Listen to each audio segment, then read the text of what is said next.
Hi, Dr. Gerhauser here. The natural foods diet is really into making sure you have sources for the fat-soluble vitamins in your diet. They are what are so many times missing in the processed foods diet. Now these vitamins include A, D, E, and K. So let's talk about vitamin K today. Vitamin K is the fat-soluble vitamin that most clinicians and patients know is related to blood clotting. Now they are talking about vitamin K1. K comes from the German word coagulation. Most people also know that the major source of this vitamin is green leafy vegetables such as spinach and Swiss chard. Now since the 1980s, studies have shown a correlation between vitamin K intake and the risk of fractures. More recently, studies have begun to correlate vitamin K to other diseases and conditions.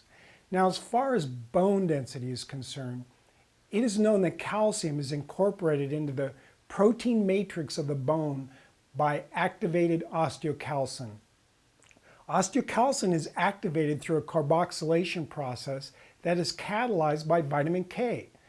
Studies have shown that people with the highest percentage of inactivated osteocalcin have 5 times higher hip fracture rate than those with activated osteocalcin. It's also been shown that vitamin K2, which is different than vitamin K1, is much more efficient than vitamin K1 for activating these osteocalcin levels. Vitamin K2 then is sort of the new guy on the block. Exciting initial research is showing that it may have a large influence on many body functions. Now, Japanese studies have already shown that supplementation with high levels of vitamin K2 can reverse osteoporosis with no side effects. Does this sound like a safer, saner treatment as opposed to drugs like Fosamax that actually kill the osteoclast cells in the bone? Other side effects of these drugs include damage to the esophagus, death of the jawbone, and increased bone fragility, where people get spontaneous femur fractures. That's fractures without doing anything. Now, vitamin K2 is produced by fermentation. That is why fermented dairy products are a great source for K2.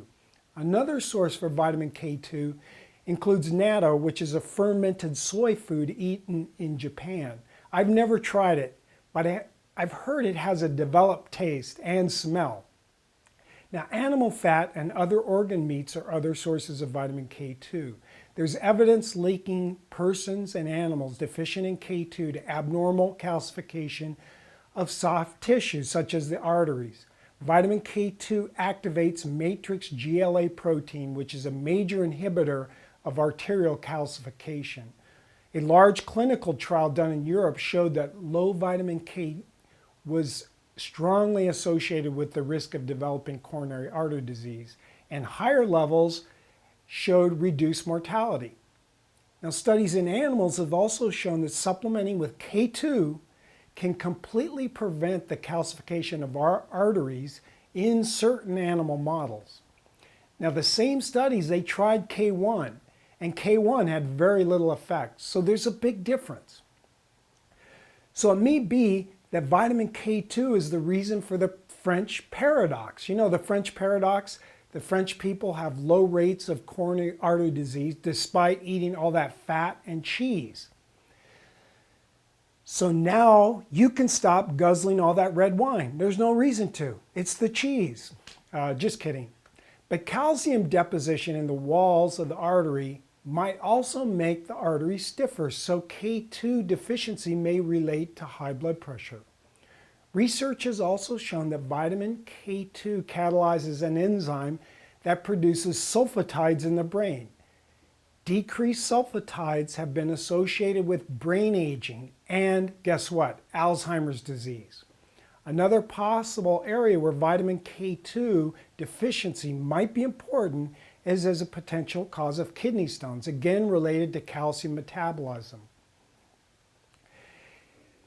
It could be that increasing K2 in the diet with supplements or in the food could prevent kidney stones. Recent studies have also shown that higher K2 levels greatly reduce the risk of prostate cancer. Other studies have showed it reduces varicose veins, skin aging, and helping with growth. There is other evidence that K2 may have important ramifications for the immune function. It's also noted that there are K2 receptors in mitochondria and the nucleus of many tissues. So I get the feeling we're only discovering the tip of the iceberg as far as vitamin K2 effects. Now, the foods that give you K2 may impact the risk for osteoporosis, cardiovascular disease, brain diseases like Alzheimer's, immune dysfunction, kidney stones, and cancer.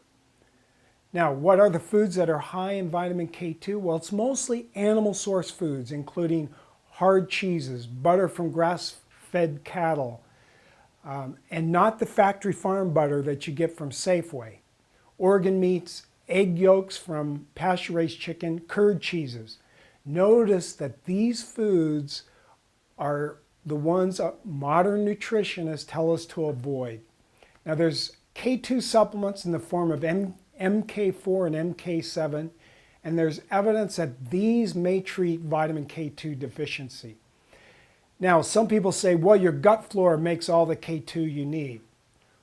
Well, the K2 made in our gut flora is bound to the bacterial cell wall, and it's not bioavailable, so it's not a good source for K2.